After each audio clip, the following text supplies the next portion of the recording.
What's up, everybody? Welcome back. This is theZim's. This is theZim's Video Journal. This is episode 146, and they're watching it on theZim Video. All the Zims you could handle. So check it out. As always, I'm gonna go Jam of the Week, Word on the Street, and then music, what's going on in the music world, and then life. So those are my four things. I'll stick Alexander Thomas in the life stuff today. All right. So Jam of the Week. So definitely have a Jam of the Week this week. It's Heels to the Hardwood. Song Nevada Woman probably would be my pick, or the first song on their album, which I don't remember what it's called. Something, I can't remember. But anyways, Heels to the Hardwood, check it out. Love versus Tragedy is the name of the album. I'd say the whole album is the Jam of the Week this week. Pretty stoked on it. And yes, David Johns from Heels to the Hardwood was on Word on the Street this week, which we'll get to in a second. But just want to reiterate, check out this album by Heels to the Hardwood. So I got it when I was putting it together to the podcast. I needed some, and I got the whole album. I asked David for the whole album, and he was like, "Sure, man. Here you go." And I'm blown away by quality. Songwriting's excellent. Production value, excellent. Recording quality, excellent. Musicianship, excellent. I mean, all the way across the board. Very, like, I was describing it as like a country rock type of thing. Country rock, I guess. Rootsy kind of music. You know, it's blues infused and flavored. So, like, yeah, if you like that kind of stuff, you'll like it a lot. So I think it's pretty accessible to a wide genre of people. It does, you know, sometimes it does the old school country, like the boom, boom, boom, boom kind of sound, but also has more of a rock and jam bandy kind of sound at times. So it really takes you on a journey. There's many different flavors within that style. It's like some of the songs are kind of more mellow, some of the songs are more driving. So it's a good album. It's not like, I don't feel like every song just sounds the same. I feel like there's a couple songs, you know, maybe two, there are 8 songs total, I think, and then so maybe like every 2 songs or whatever sound the same-ish, you know, but they're not like every song back to back is the same. There's like a couple songs that have similarities, but it takes you on a journey. It's basically what I'm saying. It's a good album's worth of music, and what it does to you, you know, sonically, it takes you somewhere sonically. So check it out, Heels to the Hardwood. I'll link up on the Facebook post the band, so you can make your way to. I'll try to find the iTunes page for it, is where I think it's only living right now. David said he's going to put it on Bandcamp soon, so hopefully that'll happen, because I'm a big, huge proponent of Bandcamp. And speaking of David John, of course, he was on the podcast. There's nothing really significant to mention about this week's podcast, other than the music was amazing. Just check it out if you got a chance. Yeah, I can't remember anything specific. Sorry if you were hoping there would be. But next week, I have Travis Anderson, involved with Decibel Festival for a long time. So you'll learn about Travis Anderson on next week's podcast, so look out for that. Speaking of kind of word on the street oriented stuff, I went to a show here in San Diego, to the place called the Soda Bar, and I checked out Justin Froese. I'm not sure how to pronounce his last name.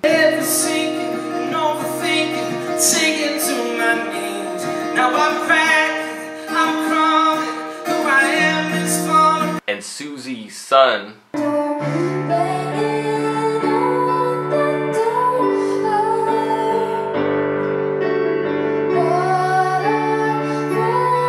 And both of these artists, so Justin does have a tie to Seattle. He's lived in Seattle for a long time.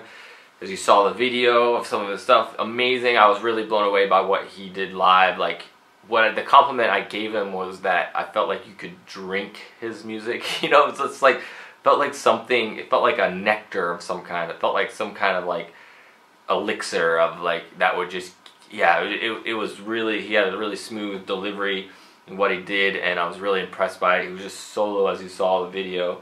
And then Susie Sun, I've been wanting to get on the podcast for a while. We hoped to make it, so she's in LA now, and she's from Seattle, and or the Northwest, and she's, I've been wanting to talk to her for a while because I love her sound, I love her music. It's like, you know, something you don't hear that often in Seattle, at least her new stuff. It's like kind of a underground pop or something, I would call it.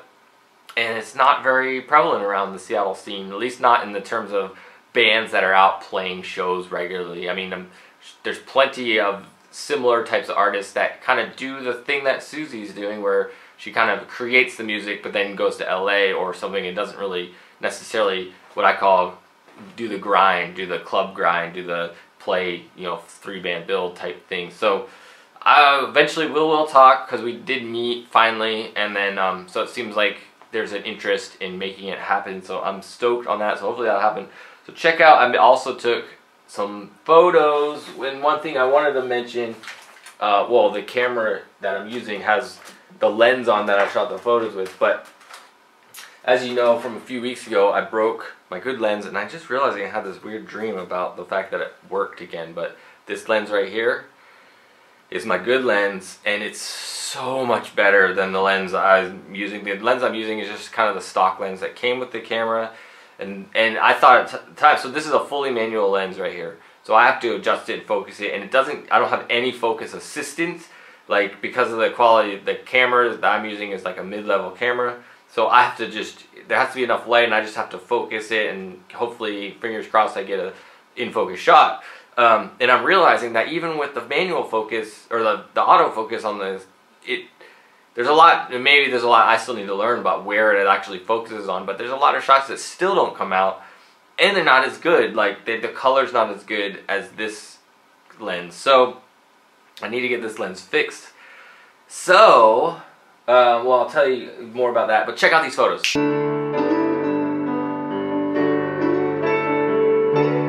They're from the show, and they were, so check it out. I posted them on the Word on the Street page if you want to go check them out again. So do that. Maybe I'll link them up as well. So basically, the follow-up to this whole thing is what's going on with Patreon. So just to give you an update on Patreon, we're up to 14. It'll say, if you look at it probably right now, it'll say 13 donors, but the 14th donor I've talked to, and they had a problem with their card, so their bank account information, so they are fixing that.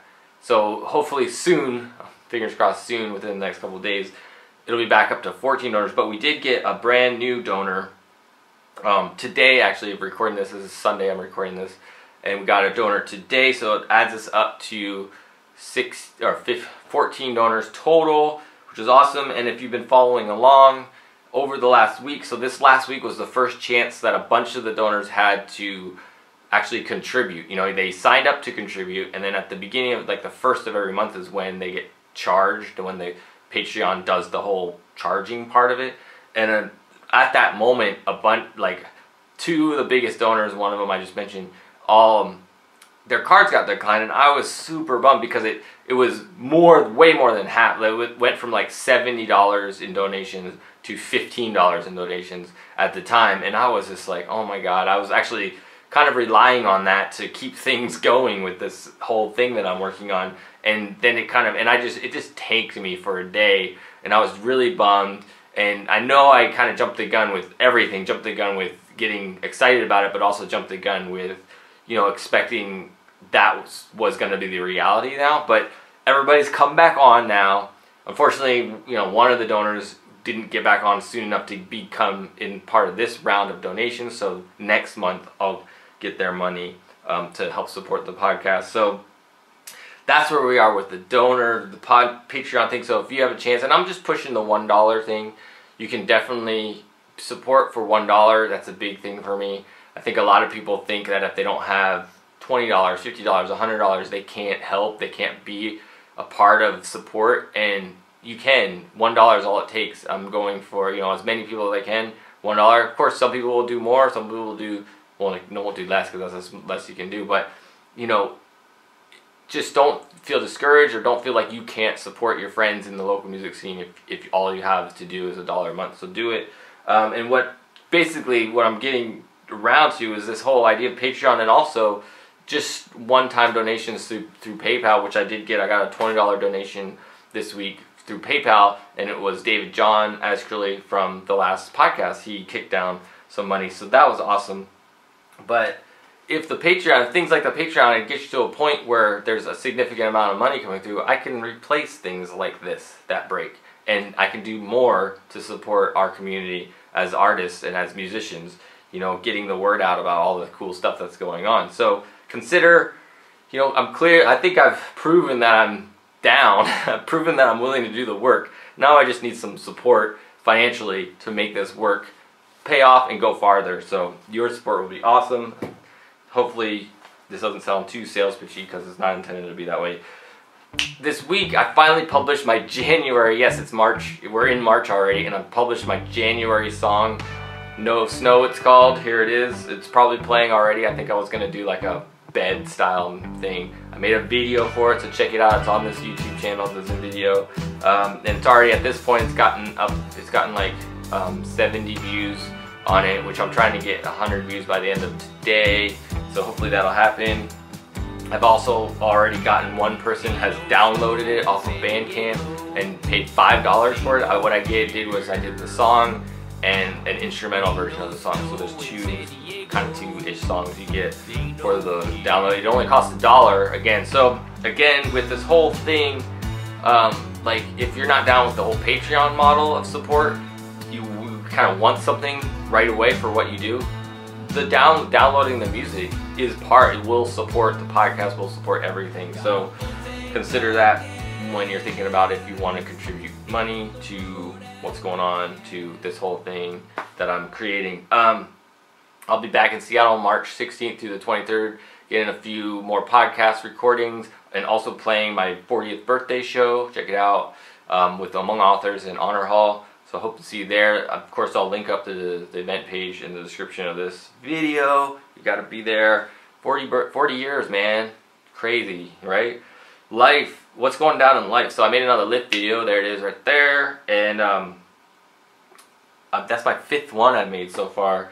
And that's gonna be a weekly thing. I just decided I'm gonna make it a weekly thing because there's a few things that I can talk about. I can talk about how much I made every week. I can talk about where my star rating's at. And then there seems to be always something comes up outside of that. So some of them may be short, some of them may be long, but check it out. If you want to know more about Lyft, feel free to ask me about it. Watch those videos. It's my rideshare experience, and that's how that's been going. So check that out. I did sell a clutch this week. Not this particular one. This is one of the styles I have.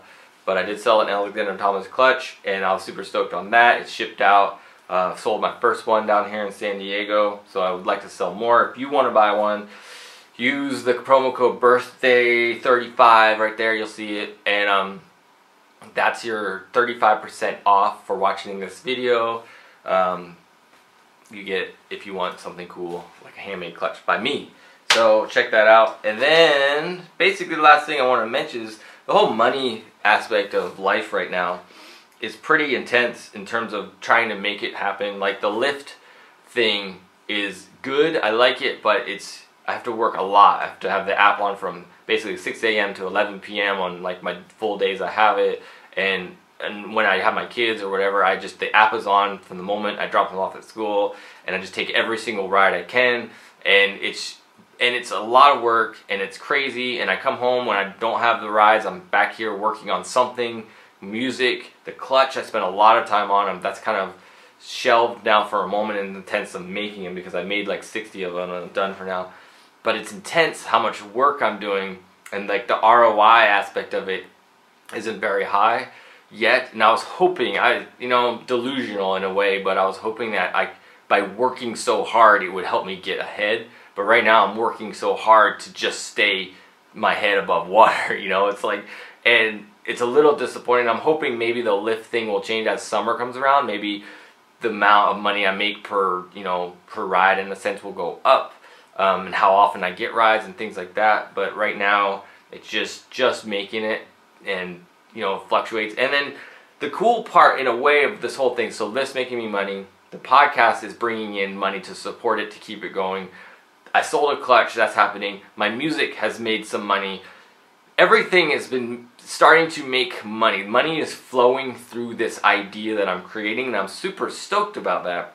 Now the goal is to scale it, right? To bring it to a level that actually will sustain the process. Right now it's not sustainable fully, but hopefully it will be soon. So with your help it can be.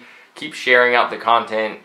become a Patreon donor, buy the music, buy the clutch, do all those things, and you'll help this whole process grow more. If you want to see what I'm doing go farther, you know, because it's really everything. If I'm able to survive and I'm able to thrive, not only just survive but thrive, it'll help everything I'm doing, and that means you as part of the music community. It'll help you more and make it come up more, and because I'll be able to do more with it. So consider that, and I feel like I've proven the fact that I'm not afraid of working for you and making everything that you do for me go as far as possible. So let's do it together. I'd love your support. Let's keep this going. And thanks a lot for those of you that have supported and are supporting. Awesome. If you have any questions for me, feel free to ask. Comment in the description of this, or in the comment section, anywhere you see it, and I will either talk about it on next week's video or just get back to you right away. And also tell me what your jam of the week is. I'd love to hear it. And I think that's it. Hopefully I didn't forget anything. If I did, I'll mention it next week. But cool. Thanks for joining me once again. I'm theZim. This is theZim's video, episode 146. Peace.